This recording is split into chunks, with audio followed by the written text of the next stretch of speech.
17వ అధ్యాయము 8వ వచన భాగం కనబడిందా? ఓకే, నేను చదువుతున్నాను, విందాం. అంతటా యెహోవా వాక్కు అతనికి ప్రత్యక్షమై ఇలాగు సెలవిచ్చెను, నువ్వు సీదోను పట్టణ సంబంధమైన సారేపతను ఊరికి పోయి అచ్చట ఉండుము. నిన్ను పోషించుటకు అచ్చటనున్న ఒక విధవరాలికి నేను సెలవిచ్చి తిని. దేవునికి స్తోత్రం. ఇక్కడ ఏలియా అనేటువంటి ఒక దైవజనుడు ఉన్నాడు. చెప్పండి, అతని పేరేంటి? గట్టిగా చెప్పండి, ఏం పేరు? ఏలియా.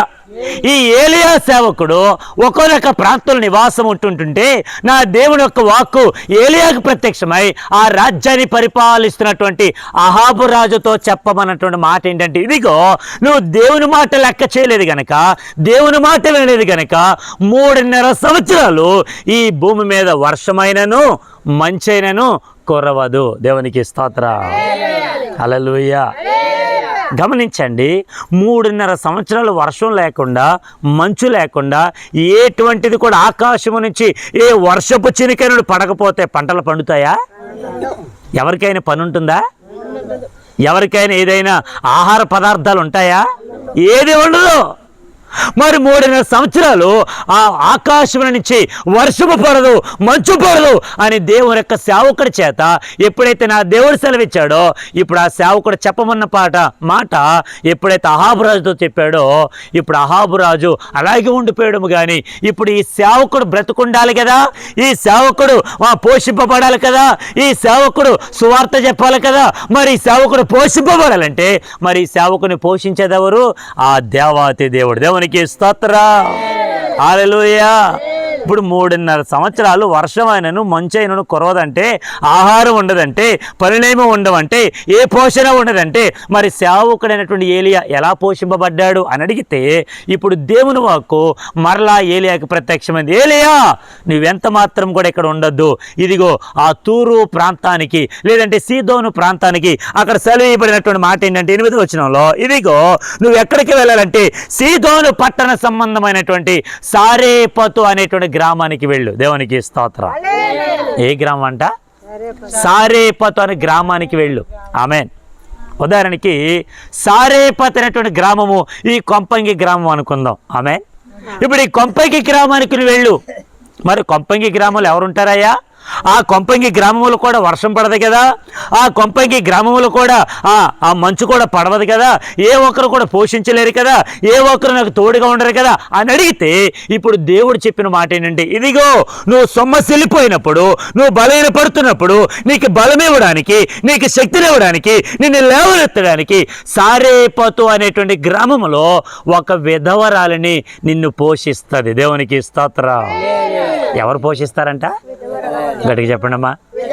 విధవరాలు అంటే అర్థం ఏంటి? భర్త లేనటువంటి ఆవిడ, భర్త చనిపోయినటువంటి ఆవిడ. నన్ను మాట అడిగితే చెప్పండి, భర్త చనిపోయినటువంటి వారికి ఎవరైనా విలువిస్తారా? ఎవరితో అయినా సరిగ్గా మాట్లాడతారా? ఒకవేళ వాళ్ళే దగ్గరికి వచ్చి అమ్మ ఎలా ఉన్నారు ఏంటి అని అడిగారు అనుకోండి, విధవరాలు ఏంట్రా మన ఇంటికి వస్తుంది, పంపేడు బయటికి అని అనరా? చిన్న చూపు చూడరా? వాళ్ళ గురించి ఎగతాళి చేయరా? వాళ్ళ గురించి అనేక రకాలుగా మాట్లాడుకోరా? ఎన్ని మాట్లాడుకున్నా దేవుని సేవకుడిని పోషించడానికి నా దేవుడు ఎవరింటికి పంపించాడంటే ఒక విధవరాలు ఇంటికి పంపించాడు. దేవునికి స్తోత్రం. చెప్పండి గట్టిగా హల్లెలూయా. ప్రియ దేవుని పిల్లలారా, ఇక్కడ అర్థం చేసుకోవాల్సిన విషయం ఏంటంటే, నువ్వు సొమ్మసిల్లిపోయినప్పుడు, నువ్వు బలహీనపడిపోయినప్పుడు, ఎందుకు పనికి రాకూడనప్పుడు, ఎవరైతే నీకు విలువివ్వరో, ఎవరైతే నేను సరిగ్గా పట్టించుకోరో, ఎవరైతే నీతో మాట్లాడరో వారి చేతే నా ప్రభు నిన్ను పోషిస్తాడు. దేవునికి స్తోత్రం. ఇప్పుడు ఇళ్ళలో చూడండి, ఇళ్ళలో చూస్తే కనిపించినటువంటి ఆ పిల్లలు, ఆ తల్లిదండ్రులు ఎంతైతే కష్టపడి వారి రక్తాన్ని చెమటగా మార్చుకొని పిల్లలను ఉత్తీర్ణత చేయడానికి, గొప్పవాళ్ళు చేయడానికి ఈ తల్లిదండ్రులు ఎంత కష్టపడుతున్నా ఈ రోజున పిల్లలకి అర్థమవుతుందా? ఈ రోజున ఎదుగొచ్చినటువంటి పిల్లలకి అర్థం కావట్లా, పెళ్లి చేసుకుని వచ్చినటువంటి కోడళ్ళు కూడా మాట్లాడరేంటి? అర్థం కాదు. కొన్ని కోడల పక్కన పెడదాం, కొడుకుల పక్కన పెడదాం. ఇప్పుడు దేవుడు వారికి ఇచ్చినటువంటి ఆ కొడుకులు కూతుళ్ళు ఉంటారే, మనవాళ్ళు మనవరాళ్ళు, వాళ్ళకైనా అర్థమవుతుందా? దేవునికి స్తోత్రం. ఏదైనా ఒక మాట అంటే మమ్మల్నే అన్నారు, మమ్మల్నే తిట్టారు, మాతోనే అంటున్నారు, అని ఎన్ని రకాలుగా మాట్లాడుతున్నప్పటికైనా నేను చెప్తున్న మాట ఏంటంటే, నిన్ను పోషించడానికి నువ్వు సొమ్మసిల్లిపోయినప్పుడు నీకు బలమిచ్చే దేవుడు నజరేయుడని యేసు దేవుడు. దేవునికి స్తోత్రం. అటు కోడళ్ళు బలహీనపడుతున్నా, ఇటు అత్తలు ఎంత బాధపడుతున్నా, అటు అల్లుళ్ళు కానీ, అటు ఒకవేళ కొడుకులు కానీ, అటు మనవాళ్ళ మనవరాలు కానీ, ఇటు గ్రామస్తులు కానీ ఎంత ఇబ్బంది పడుతున్నా, నువ్వు సొమ్మసిల్లిపోయినప్పుడు నిన్ను లేవనెత్తగలిగిన దేవుడు నజరేయుడని యేసు దేవుడు తప్ప. దేవునికి స్తోత్రం. ఆయన తప్ప మరొక దేవుడు ఎవరో లేరు. ఇప్పుడు చెప్పండి, నువ్వు సొమ్మసిల్లిపోయినప్పుడు నువ్వు ఎవరి దగ్గరికి రావాలి? యేసు ప్రభు దగ్గరికి రావాలి, దేవుడి దగ్గరికి రావాలి. ఆకాశమును భూమిని సమస్తమును సృష్టించినటువంటి సృష్టికర్త అయిన దేవుడి దగ్గరికి నువ్వు వస్తే నీ జీవితంలో సొమ్మసిల్లిపోయిన నీ బ్రతుకును మరలా పునరుద్ధరించగలడు. దేవునికి స్తోత్రం. ఎక్కడైతే ఆగిపోయావో మరలా అక్కడి నుంచే నీ పయనం ప్రారంభమవుతుంది. ఆమేన్. అనుకుంటున్నారు చాలామంది, రే వీళ్ళ పరిస్థితి అయిపోయిందిరా, వీళ్ళ బ్రతుకు అయిపోయిందిరా, వీళ్ళ జీవితం అయిపోయిందిరా, వీళ్ళు ఏమీ చేయలేరురా అని ఎవరైతే మాట్లాడుకుంటున్నారో మరలా నా దేవుడు మనందరూ నూతనపరిచి ఎక్కడైతే ఆగిపోయిన ప్రయాణాన్ని మరలా అక్కడి నుంచే ప్రారంభం చేయగలడు. దేవునికి స్తోత్రం. చెప్పండి హల్లెలూయా. ఒక మాట చెప్పినా, మనకి ఎంత రోగం వచ్చినా ఆ రోగంతో ఉండిపోతాం ఏంటండి? ఉంటామా? మరలా బలం తెచ్చుకోమా? మరలా ఆరోగ్యం తెచ్చుకోమా? మరలా పనికి వెళ్ళమా? మరలా కష్టపడమా? మరలా మనము ఒకవేళ పోషించుకోవడానికి నా దేవుడు మరలా మనకు బలం ఇచ్చట్లేదా? దేవునికి స్తోత్రం. రోగంతో ఉన్నవాడు రోగంతో ఉండిపోయాడు, దేవుని చిత్తం కాదు. వాడు మరలా బలం పుంజుకోవాలి. ఆమేన్. వాడు మరలా ఆరోగ్యం పుంజుకోవాలి. దేవునికి స్తోత్రం. గట్టిగా హల్లెలూయా.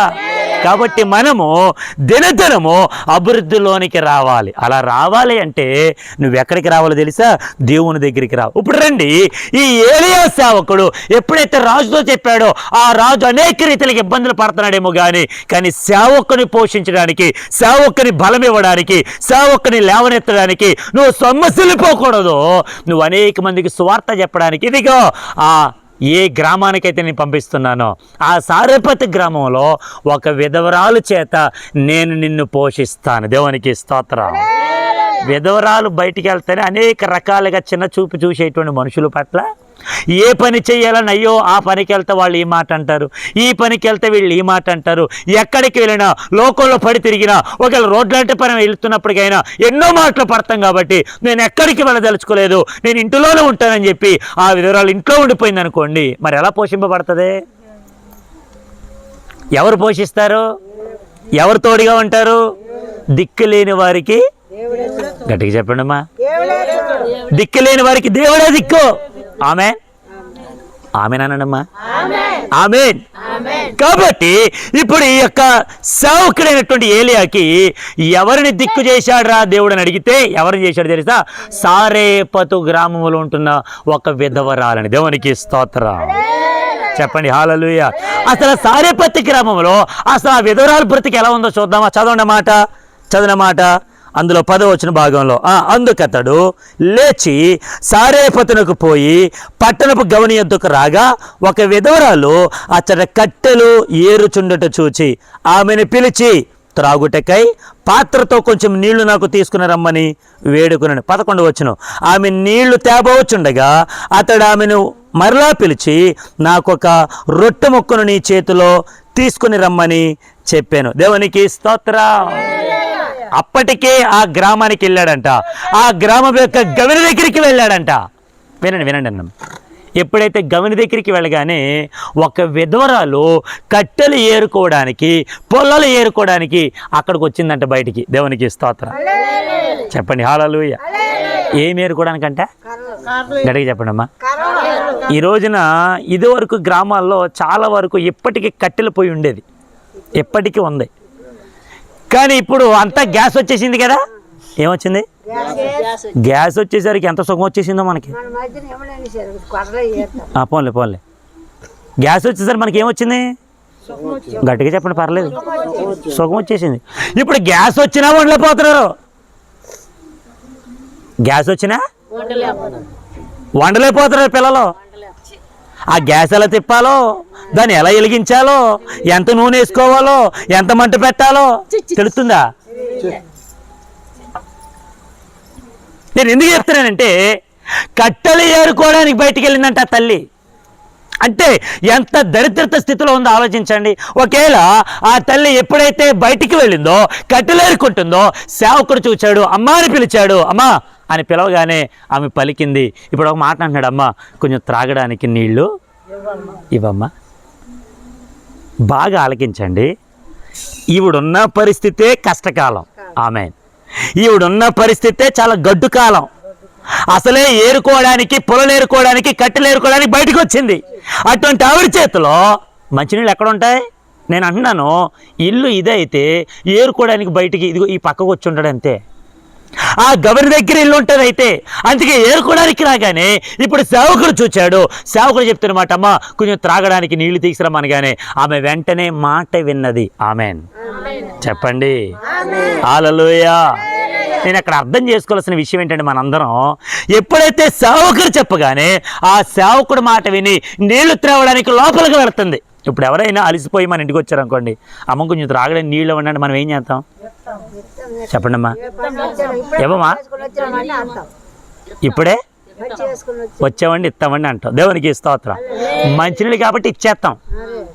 డ్రింక్ అడిగితే, టీ అడిగితే, శిరీష భోజనం అడిగితే, నీళ్ళు అడిగితే దేవునికి స్తోత్రం చెప్పండర్రా. నీళ్ళు అడిగే కానీ నీళ్ళే కదా ఇద్దామని చెప్పి వెళ్ళిపోతుంది నీళ్ళు తాగడానికి. మరలా పిలిచాడంటే సేవకుడు. పిలిచి ఏమన్నాడు తెలుసా? అమ్మా అదే చేత్తో కొంచెం రొట్టు ముక్కితే అమ్మా ఆకలిగా ఉంది. ఏమన్నాడు? ముందేమో నీళ్ళు అన్నాడు, తేవడానికి వెళ్ళింది. ఇప్పుడు మరలా పిలిచాడంట. వెంటనే రెండో మారు పిలవగానే అమ్మ అని కానీ వెనక తిరిగింది. ఏంటండి అయ్యారంటే, అమ్మ అదే చేత్తో కొంచెం నాకు రొట్టు మొక్క. ఎందుకు అడుగుంటాడు చెప్పండి? ఒకటి ఆకలి, రెండు దాహం, మూడు విశ్వాసం ఎలా ఉంది? అబ్బో వెరీ గుడ్. మూడు దేవుడు పోషిస్తాడు. ఇంకా నేను అనుకుంటున్నాను అతడు ప్రయాణం చేసి సొమసిల్లిపోయాడు. ఆమె అతడు ఏమైపోయాడు? ఇప్పుడు ప్రయాణం చేసి వచ్చాడు, అలసిపోయి వచ్చాడు, చాలా కష్టతరంగా వచ్చాడు, చెమటూరుస్తూ వచ్చాడు, ఎంతో ప్రయాణం చేశాడు. ఇప్పుడులాగా బైకులు ఉన్నట్టుగా ఆ రోజులు బైకులు ఉన్నాయా? ఉన్నాయా? అప్పుడు ఎంత దూరం వెళ్ళినా కాలినడకనే. నేను తిరుపతి దగ్గర చిత్తూరు అనేటువంటి ప్రాంతం ఒకటి ఉంది. తిరుపతికి చిత్తూరు చాలా దగ్గర. నేను ఏం చేశానంటే, నేను 2013 సంవత్సరంలో నేను నా స్నేహితులు మొత్తం అందరం కలిసి సువార్త చెప్పడానికి కొండలు దాటి వెళ్తున్నాం. కొండలు కోవిళ్ళ దగ్గరికి 3 కొండలు దాటి ఆ గ్రామానికి వెళ్ళాలి. బళ్ళు ఉన్నాయి, ఆటోలు ఉన్నాయి, అన్నీ ఉన్నాయి, కానీ కొండలు ఎక్కవగా మనం ఎక్కాలి. ఇంక నడుచుకుంటూ వెళ్తున్నాం. అది ఏ కొండలని అడగరే? నల్లమల్ల అడవులు. ఏ అడవులు? నల్లమల్ల అడవులు దాటుకొని ఆ కొండ ప్రాంతాల్లో ఉండేటువంటి అనేక రకాలైనటువంటి జాతుల వారికి సువార్త చెప్పడానికి వెళ్ళిపోతున్నాం మేము. అలాగ దాటుకుని వెళ్ళేసరికి మమ్మల్ని ఎవరైతే పాస్టర్ గారు తీసుకెళ్తున్నారో ఆ పాస్టర్ గారు అన్నారు, అయ్యారు కొంచెం జాగ్రత్తగా అడుగులు వేసుకుంటారండి. ఏంటండి అని అడిగితే, ఏమీ లేదండి, చప్పుడు చేస్తే కనుక ఇక్కడ ఉన్నటువంటి క్రూర మృగాలు చాలా వరకు ఉంటాయండి, కొంచెం జాగ్రత్తగా అడుగులు అడిగేసుకుంటూ అందరితో పాటు కలిసి రండి, ఇష్టానుసారంగా నువ్వు మీరు ఒక్కడే నడుచుకుంటూ రాకండి. కొంతమందికి ఎంత ఎటగారం, మాకు రాదా పాడడం, మాకు రాదా వాక్యం చెప్పడం, మాకు రాదా చప్పట్లు కొట్టడం. కొంతమందికి ఎటకారం చేయడం ఇష్టం. ఆ గుంపులో ఉండి గ్రూపుగా ఉండి కలిసి పాడితే ఎంత అద్భుతంగా ఉంటుంది. ఆమె ఇప్పుడు ఆ పాస్టర్ అన్నారు, అయ్యా గుంపులోనే నడవండి, ఒంటరిగా నడవద్దు. ఎందుకు? వెనకలు ఏమొస్తాయో ఎలా జరుగుతుందో మనకి తెలియదు. కాబట్టి చాలా జాగ్రత్తగా అంటే మేము ఆ కొండ ప్రాంతాలను ఇంచుమించు 4 గంటలకే 3 గంటలకి మధ్యాహ్నం 3 గంటలకు బయలుదేరితే ఆ గ్రామం దగ్గరికి వెళ్ళేసరికి 6 అయింది. కొండలు ఎక్కి దిగి నడుచుకుంటూ అక్కడ సువార్త చెప్పి ఆ రోజు నైట్ అక్కడ ఉండి మరలా వాళ్ళు పెట్టిన భోజనం తిని ఏం పెట్టారని అడగరే? అడవి కుందేలు మాంసం. దేవునికి స్తోత్రం. చక్కటి ఎలక్కాయలు అంటారే, ఎలక్కాయలు మంచి పండింది దోరద్దు, దాంట్లో నుంచి గుంజి తీసి దాంట్లో తేనె వేసి. దేవునికి స్తోత్రం. ఎందుకు చెప్తున్నానంటే నా జీవితంలో జరిగిన సంఘటనలు. ఇప్పుడు అలాగే ఏలియా కూడా ఆ కొండల్లో, ఆ గొట్టల్లో, ఆ ప్రాంతంలో నడుచుకుంటూ సారేపత్తు గ్రామానికి వెళ్ళాడు. వెళ్ళగానే సొమ్మసిల్లిపోయి ఉంటాడు, బలహీనపడి ఉంటాడు, అలసిపోయినటువంటి వాడికి, ఇప్పుడు సొమ్మసిల్లిపోయినటువంటి వారికి, అదే యెషయా గ్రంథం 40 అధ్యాయము 29 వచనంలో సొమ్మసిల్లిన వారికి బలం ఇచ్చేవాడు ఆయనే. ఇప్పుడు ఆ దేవుడు బలం ఇవ్వడానికి ఎక్కడ తీసుకెళ్ళాడంట? సారేపోతు గ్రామానికి తీసుకెళ్ళగానే అలసిపోయినటువంటి సేవకుడు, అలసిపోయినటువంటి ప్రవక్త, సొమ్మసిల్లిపోయినటువంటి సేవకుడు ఆ దైవజనుడు, అమ్మా త్రాగడానికి కొంచెం నీళ్లు, అదే చేత్తో తినడానికి ఒక రొట్టె ముక్క అడగగానే ఈ తల్లి ఏం చెప్పి ఉంటా చెప్పండి? ఒకవేళ మీరే ఆ పొజిషన్లో ఉన్నారనుకో, ఆ స్థానంలో ఉన్నారనుకో, నేనే సేవకుని వచ్చాను, అమ్మ కొంచెం మంచినీళ్ళు ఇవ్వండి అన్నాను, అమ్మ అదే చేత్తో కొంచెం రొట్టె ముక్క ఇవ్వండి, తినడానికి ఏమైనా పెట్టండి, ఏమంటారు చెప్పండి? మీకే తినడానికి దిక్కులేదు, అసలే మీరు విధవరాళ్ళు, అసలే 3 సంవత్సరాలు వర్షం పడదంట, మంచు కురవదంట, మీ పంటలు పండవంట, మీరు ఎలా అభివృద్ధి చెందుతారు? అసలే మీకేమీ లేవు, ఏరుకోవడానికి బయటికి, పొలాలు ఏరుకోవడానికి బయటకు వచ్చారు, అప్పుడు మీ పరిస్థితి ఎలా ఉంటుంది? నీళ్ళైతే ఇవ్వగలరు, ఆమేన్. పెట్టగలరా? మీ దగ్గర ఉంటే పెట్టగలరు, లేదు కదా? దేవునికి స్తోత్రం చెప్పండి, హల్లెలూయా. కానీ ఆ తల్లి ఏమందో చూసారా? ఒక మాట చూడండి, అందులో ఏమన్నాడు? మొదటి రాజుల గ్రంథం 17 అధ్యాయంలో ఇక్కడ రాస్తూ ఉన్న మాట ఏంటంటే 12వ వచనంలో, అందుకామె నీ దేవుడైన యెహోవా జీవము తోడు, తొట్టెలో పట్టెడు పిండియు బుడ్డులో కొంచెము నూనెయు నా యొద్దనున్నవే గాని అప్పం ఒకటైనా లేదు. మేము చావక ముందు నేను ఇంటికి పోయి వాటిని నాకును నా బిడ్డకును సిద్ధము చేసుకొనవలనని కొన్ని పొలలు ఏరుటకై వచ్చి తిన్నా నేను. దేవునికి స్తోత్రం. అయ్యా మంచినీళ్ళు అడిగారు, ఓకే నో ప్రాబ్లం. అయ్యా రొట్టె ముక్క అడిగారు, కానీ నాదో చిన్న మాట అయ్యా, ఏంటో తెలుసా? అసలు మాకు బుడ్డలో కొంచెం నూనె ఉంది, అందులో ఏముందంటే కొంచెం పట్టెడు పిండి ఉంది. పట్టెడు అంటే కొంచెం పిండి ఉంది, కొంచెం నూనె ఉంది. దేవునికి స్తోత్రం. ఇప్పుడు ఈ కొంచెం నూనె కొంచెం పిండి ఉంది కాబట్టి ఇప్పుడు నేను మా పిల్లలు చావకుండా ఉండడానికి కొంచెం అవి ఆ రొట్టె ముక్క వేసుకోవడానికి పొలలు ఏరుకోవడానికి బయటకు వచ్చాను, కానీ మా దగ్గర రొట్టె ముక్క ఒక్కడు కూడా లేదు. మేమే చచ్చిపోతున్నాం, మేమే చావును ఉద్దేశించి ఉన్నాం, మేమే బలహీనతలో ఉన్నాం, మేమే సొమ్మసిల్లిపోయాం. ఇప్పుడు మా దగ్గర రొట్టె ముక్కలు ఎక్కడ ఉంటాయ్యా? నేను మా పిల్లలు అందులో ఉండేటువంటి ఆ కొంచెం పిండి, ఆ కొంచెం నూనెతో ఏదైనా కొంచెం రొట్టె ముక్క వేసుకోవడానికి పొల్ల లేకపోతే బయటకు వచ్చి ఏరుకొని వెళ్ళిన తర్వాత వేసుకొని తిని చచ్చిపోదాం అనుకుంటున్నామండి అనని ఉన్న మాట ఉన్నట్టుగా చెప్పింది ఆ తల్లి. దేవునికి స్తోత్రం చెప్పండి, హల్లెలూయా. నీ దగ్గర ఏముందో ఏమి లేదో నా దేవుడికి తెలీదా? గట్టిగా చెప్పండి అమ్మా, తెలీదా? సేవకుడిగా నాకు తెలియకపోవచ్చు. ఒక మాట చెప్తున్నా, మీరెంత బాధపడుతున్నారో, మీరెంత కష్టాల్లో ఉన్నారో, మీరెంత ఇబ్బంది పడుతున్నారో ఒక సేవకుడిగా నాకు తెలియపోవచ్చు, కానీ నన్ను పంపిన నా దేవునికి తెలీదా? ఆయనకి అన్నీ తెలుసు. దేవునికి స్తోత్రం. శిరీష ఎన్నిసార్లు ఫోన్ చేసినా ఎందుకు ఎట్టట్లేదో నాకు తెలియపోవచ్చు, దేవుడు తెలీదా? శిరీష తెలీదా? దేవునికి స్తోత్రం చెప్పండమ్మా, వందనాలమ్మా. దేవునికి స్తోత్రం. మనం ఏ ఇబ్బందిలో ఉన్నామో, ఏ ఇక్కట్లో ఉన్నామో, ఎంతగా మనం శ్రమ పడుతున్నామో మనకెంత మాత్రం కూడా తెలియపోవచ్చేమో, కానీ మనల్ని పంపినటువంటి దేవుడికి మాత్రం తెలుసు. దేవునికి స్తోత్రం. మన శ్రమను ఎరిగిన దేవుడు అండి. అందుకే యేసుక్రీస్తు అందరికీ ప్రభువు. ఆమేన్. అమ్మా చూడాలి, యేసుక్రీస్తు అందరికీ ప్రభువు, ఆయన అందరి దేవుడు. బాగా వినండి, ఈ సారెపత్తి గ్రామంలో ఉంటున్నటువంటి ఈ తల్లి చెప్పిన మాట, అయ్యా బుడ్డులో కొంచెము నూనె, తొట్టెలో కొంచెం పిండి, ఇవి తప్ప నా దగ్గర ఏది లేదా. మేము చావక మునుపు అంటే అర్థం ఏంటి? మా దగ్గర ఉన్నది అదే, ఇంకా అది అయిపోయిన తర్వాత మేము ఖచ్చితంగా చెప్పండి గట్టిగా, ఖచ్చితంగా. మరి ఎందుకంటే 3.5 సంవత్సరాలు ఏం కురవదు? మంచు పంట, మరి పండలేనప్పుడు ఆహారం దొరుకుతుందా? ఏమైనా ఉంటాయా? మరి ఉన్న దాంట్లోనే అవి ఏదైతే సిద్ధం చేసుకొని తినేసిన తర్వాత ఇంకేమైనా ఉంటుందా? ఇంక వాళ్ళు ఏమవ్వాలి ఆకలి దప్పులతో? దేవునికి స్తోత్రం. నేను అంటాను ఈ సేవకుడిని సారెపత్తి గ్రామానికి పంపించాడేమో, ఆ సారెపత్తి విధురాల చేత పోషింపబడడానికి పంపించబడ్డాడేమో కానీ సేవకుడు ఏ ఇంటికి వెళితే ఆ ఇల్లు ఆశీర్వదించబడుతుంది. దేవునికి స్తోత్రం. ఏ ఇంటిలో అడుగు పెడితే ఆ ఇల్లు నా దేవుని చేత ఆశీర్వదింపబడి ఇల్లుగా మారుతుంది. దేవునికి స్తోత్రం. ఇప్పుడు మన రాముగారు పిలిచారు, రాములమ్మ గారు పిలిచారు, అయ్యా మా అయ్యకి బాగాలేదండి ప్రార్థన చేయండి అన్నారు. ఇప్పుడు ఆ ఇంట్లో అడుగుపెట్టాం, ఆమె ప్రార్థన చేసాం. ప్రార్థన చేసిన తర్వాత నేను చెప్పిన మాట ఏంటంటే, అయ్యా మన దగ్గర చిన్న ప్రార్థన కూడా జరుగుతుంది, కాసేపు వాక్యం రండి అన్నాను. అంతేనండి? అంతేనా?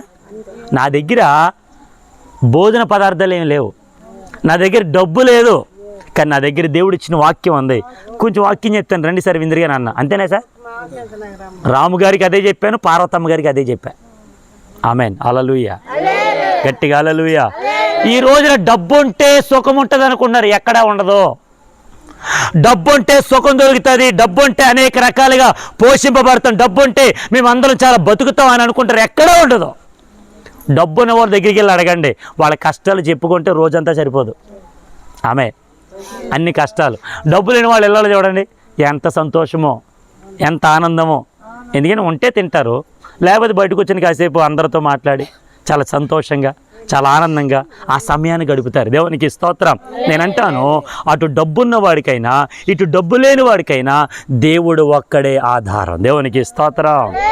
ఈ సేవకుడు ఎప్పుడైతే సారెపత్తి విధురాలను అడిగాడో, సారెపత్తి విధురాలు చెప్తుంది, అయ్యా యెహోవా జీవము తోడు, నా దగ్గర అందులో పట్టెడు పిండి తప్ప, బుడ్డలో కొంచెం నూనె తప్ప నా దగ్గర ఏది లేదు.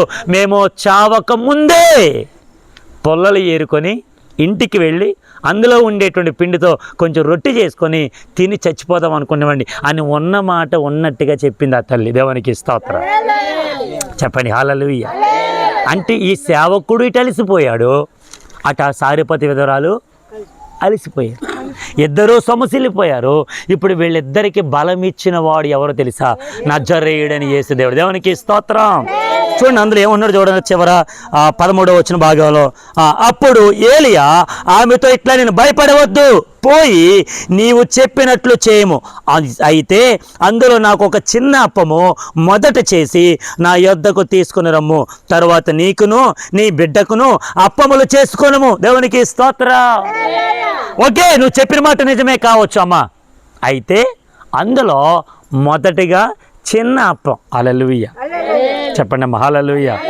నీకున్న దాంట్లో రోజు నువ్వు ఎంత కష్టపడుతున్నావు నాకు తెలియదు, ఎంత సంపాదిస్తున్నావు నాకు తెలియదు, నీ కుటుంబం గురించి నువ్వు ఎంత ఆలోచిస్తున్నావో నాకు తెలియదు, కానీ నువ్వు సంపాదించిన దానిలో, నువ్వు తినే దానిలో మొదటిగా చిన్న అప్పం నా కొరకు మొదటిగా తీసుకురా. దేవునికి స్తోత్రం. మొత్తం పెట్టామన్నాడా? మాట్లాడరేమ్మా? మొత్తం పెట్టమన్నాడా? అమ్మాయి ఇంటిలో నువ్వు ఏదైతే సంపాదించావు అంతా తెచ్చి అన్నాడా? అయితే అందులో మొదటిగా చిన్న అప్పం. దేవునికి స్తోత్రం. దాని అర్థం ఏంటంటే, నువ్వు ఏ పని అయితే చేస్తున్నావో సంపాదించిన దానిలో మొదటిగా దశం భాగాన్ని తీసి పక్కన పెట్టు. 10 రూపాయలు సంపాదించావా? అయితే రూపాయి తీయి. ఆమేన్. 10 రూపాయలు వచ్చినాయి రోజుకి, రూపాయి తీసి పక్కన పెట్టు. 100 వచ్చిందా? ఎంత తీయాలి? 10 రూపాయలు తీసి పక్కన పెట్టు. 1000 వచ్చిందా? 100 రూపాయలు తీసి. ఆమేన్. 20 రూపాయలు ఎంత తీయాలమ్మా? 20 రూపాయలు ఎంత తీయాలండి? 2 రూపాయలు. 110 రూపాయలు ఎంత తీయాలి? 11 రూపాయలు. దేవునికి స్తోత్రం. చెప్పండి అమ్మా అక్క, దేవునికి స్తోత్రం. మనం ఎంత సంపాదించినా దేవునికి మొదట కొంచెం. దేవునికి స్తోత్రం. కొంచెం. తల్లి గురించి నేను ఎక్కువ చదివింది ఏంటంటే, తల్లి వంట వండుతుందా, అన్నీ చేస్తుందా, ఇంట్లో ఉన్న వాళ్ళందరూ తినేంతవరకు తినదు ఆమె. ఇదివరకు తినలే, ఇప్పుడు తినేస్తారు ముందే. ఇదివరకు అమ్మ ఏం చేసేదంటే భర్తకు పెట్టి పిల్లలకు పెట్టి అందరికి తినేసిన తర్వాత ఒకవేళ అందులో ఉంటే తింటుంది, లేకపోతే అలాగే ఉంటుంది. ఇప్పుడా ముందే తినేసి అంతే ఉంది, తినలేదు మానే. దేవునికి స్తోత్రం. గట్టిగా హల్లెలూయా. అమ్మాయి ఏంటి అర్థం? అంతే వండాను, అంతే ఉంది, ఏమి లేదు, ఇంకా తిను. తినవా? ఇచ్చేయి, నేను తినేద్దాను. దేవునికి స్తోత్రం.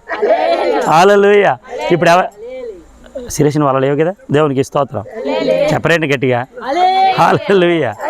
ఎందుకు చెప్తున్నానంటే మా గ్రామంలో మా ఊరిలో ఒక తల్లి అలాగే, ఏంటమ్మా మీరు ఎప్పుడు చూసినా కానీ ఎప్పుడు తినరేంటండి ఆవిడ అంటుంది, ముందే తినేస్తాను పాస్టర్ గారు. ఏం తినేస్తుందంట, ముందే తినేస్తుందంట. నేను అన్నాను, అమ్మ మరి మీ ఆయనకైనా ఉంటే తింటాడండి, లేకపోతే అదేంటమ్మా అలా చేయకూడదు కదమ్మా మంచిగా. ఏంటండి ఎప్పుడు చూసినా తాగేసి వస్తాడు, ఎప్పుడు చూసినా ఇచ్చేస్తాడు, అందుకే తినేస్తున్నాను. లేకపోతే తాగేసి వచ్చిన తర్వాత మొత్తం తినేస్తాడు కదా, అందుకే నాకు ఉండదని. దేవునికి స్తోత్రం, దేవునికి స్తోత్రం. ఏంటమ్మా మా నాన్న అంటావు నువ్వా? మా నాన్న అట్ట చేయడు. దేవునికి స్తోత్రం, హల్లెలూయా. చాలా జాగ్రత్తగానండి. ఈ తల్లి చెప్పిన మాట ప్రకారంగా సేవకుడు ఏమైనా, అమ్మ మీకు లేదా వద్దులే అనాలిగా. సేవకుడు ఏమైనా అయితే వద్దులే అమ్మా ఏం తేవద్దు అనాలిగా. ఇప్పుడు ఏమన్నాడు, నువ్వు చెప్పిన మాట నిజమే, కానీ అందులో మొదటిగా నాకు ఒక చిన్న అప్పని తీసుకురా. దేవునికి స్తోత్రం. దాని అర్థం ఏంటంటే దేవుని సేవకుడికి పెడుతున్నావంటే దేవునికి పెడుతున్నావు అని అర్థం. ఆమేన్, గట్టిగా హల్లెలూయా. కొంతమంది సేవకులు ఉంటారు, పెట్టిందల్లా తింటారు. వచ్చే కొద్ది కూడా ఇంకా పర్లేదు తీసుకురా, ఇంకా రా మా ఈరోజు ఏం చికెన్ వండమన్నాను కదా, ఏంటమ్మా ఇది ఉండవు ఏంటమ్మా విశ్వాసమ్మా, ఇది మేము తినాం కదా చికెన్ ఉండాలి. దేవునికి స్తోత్రం, చెప్పండి గట్టిగా హల్లెలూయా, హల్లెలూయా.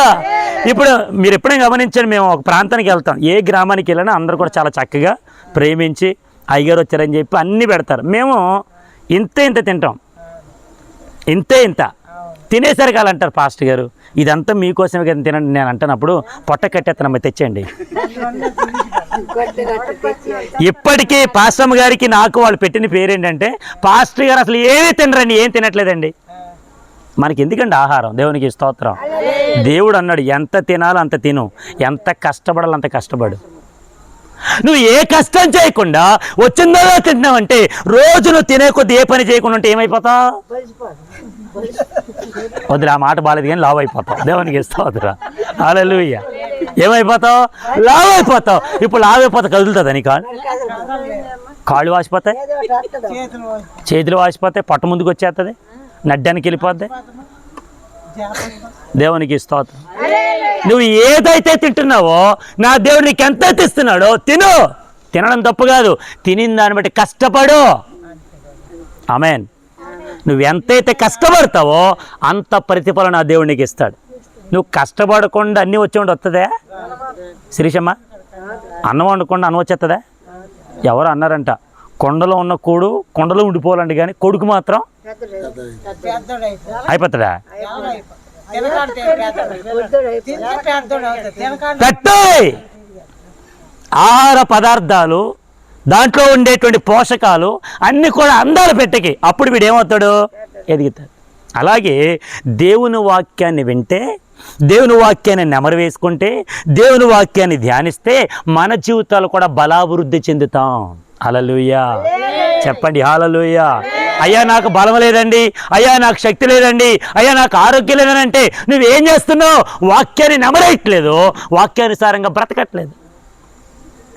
నువ్వు సమస్యలిపోతున్నావు, ఎక్కడ పడితే అక్కడ పడిపోతున్నావు, వెళ్ళలేకపోతున్నావు, రాలేకపోతున్నావు, కదలేకపోతున్నావు. ఏది చేసినా నా జీవితంలో ఎటువంటి ఎదుగుబదికి లేదు. కాబట్టి మనం ఏం చేయాలి? సొమ్మసిల్లిపోయినప్పుడు బలాభివృద్ధి జరిగించేటువంటి దేవుని దగ్గరికి రావాలి. నా దేవుడు మనల్ని పోషించేవాడు, బలపరిచేవాడు, ఆరోగ్యం ఇచ్చే దేవుడు. మొదటిగా అప్పము నా దగ్గర తీసుకొని రమ్మని కానీ వెంటనే ఆ తల్లి ఏం చేసిందో తెలుసా? ఆ పట్టెడు పిండిలో ఆ బుడ్డెడు ఏదైతే కొంచెం నూనె ఉందో దాని ద్వారా వేయబడినటువంటి మొదటి అప్పాన్ని, చిన్న అప్పాన్ని దేవుని సేవకుడి దగ్గర తీసుకొచ్చింది. దేవునికి స్తోత్రం. తర్వాత ఏం జరిగిందో చూసారా? 14వ వచనంలో, భూమి మీద యెహోవా వర్షము కురిపించే వరకు ఆ తొట్టులో ఉన్న పిండి తక్కువ కాదు, బుడ్డులో నూనె అయిపోదని ఇశ్రాయేలు దేవుడని యెహోవా సెలవిచ్చుచున్నాడు అని. అంతటా ఆమె వెళ్ళి ఏలియా చెప్పిన మాట చొప్పున చేయగా అతడును ఆమె ఇంటి వారును అనేక దినములు భోజనము చేయుచు వచ్చిరి. దేవునికి స్తోత్రం, గట్టిగా హల్లెలూయా. ఎప్పుడైతే దేవుడు చెప్పినట్టుగా చేసిందో, ఏలియా సేవకుడు చెప్పినట్టుగా చేసిందో అనేక దినాలు ఎన్ని దినాలంట చెప్పడమ్మా, ఎన్ని దినాలు? అనేక దినాలు అంటే ఎన్ని సంవత్సరాలు? 3.5 సంవత్సరాలు. ఆమేన్. బుడ్డులు ఎంత ఉందమ్మా నూనె? ఎంత ఉంది? పిండి మరి అనేక దినాలు వస్తుంది. ఇది వస్తుందా? దేవుని మీద ఆధారపడిన వారికి సొమ్మసిల్లిపోయిన బలం ఇస్తాడు, శక్తినిస్తాడు, ఆయనే మనల్ని లేవనెత్తుతాడు. అందుకే దేవుని యొక్క ఆధీనంలో మనం బ్రతకాలి. దేవునికి స్తోత్రం చెప్పండి, హల్లెలూయా. నేను మరొక మాట చెప్తున్నా, దేవుడు లేకపోతే ఈరోజు మనం బ్రతుకుండేవాళ్ళం కాదు. దేవుని కృప లేకపోతే ఈ రోజున ఎండ ఎంత తీవ్రతగా ఉందండి, ఎంత ఎక్కువగా ఉంది. కళ్ళు బయలు కమ్మేసి పని చేసుకొని అక్కడ మనం వంగి పని చేసిన తర్వాత ఒక్కసారి లేచిన తర్వాత ఆ ఎండను బట్టి కళ్ళు బయలు కమ్మేసి కొంతమంది కళ్ళు తిరిగి పడిపోయిన సందర్భాలు ఉన్నాయి. సొమ్మసిల్లిపోయి ఇంటికి వచ్చి ఏమండి అన్నం తినాడంటే అమ్మ నేను లేవలేనమ్మా అని చెప్పిన సందర్భాలు ఉన్నాయి. మరి ఇంత కష్టతరములో కూడా నా దేవుడు మన బలం ఇవ్వలేదా, శక్తిని ఇవ్వలేదా, ఆరోగ్యం ఇవ్వలేదా, పోషించలేదా? దేవునికి స్తోత్రం చెప్పండమ్మా, హల్లెలూయా. నువ్వు కార్చే ప్రతి కన్నీరు నా దేవుడు చూస్తున్నాడు. నువ్వెంత బాధపడుతున్నావో, ఎంత సొమ్మసిల్లిపోతున్నావో, ఎంత నీరసిల్లిపోయావో సమస్తాన్ని చూసిన దేవుడు మరలా నీకు ఉదయకాలం మరలా పని చేసుకోవడానికి బలం ఇస్తున్నాడు. దేవునికి స్తోత్రం. ఇప్పుడు చెప్పండి, సారపతు గ్రామంలో ఉన్న విధవరాలు పోషింపబడడానికి కారణం సేవకుడైతే, ఈ సేవకుని పోషించడానికి సారేపతి విధవరాలు కారణమైతే వీళ్ళిద్దరూ సొమ్మసిల్లిపోయారు. కానీ బలం ఇచ్చింది ఎవరు? దేవుడు. లేవనెత్తింది ఎవరు? ఆరోగ్యం ఇచ్చింది ఎవరు? దేవుడు.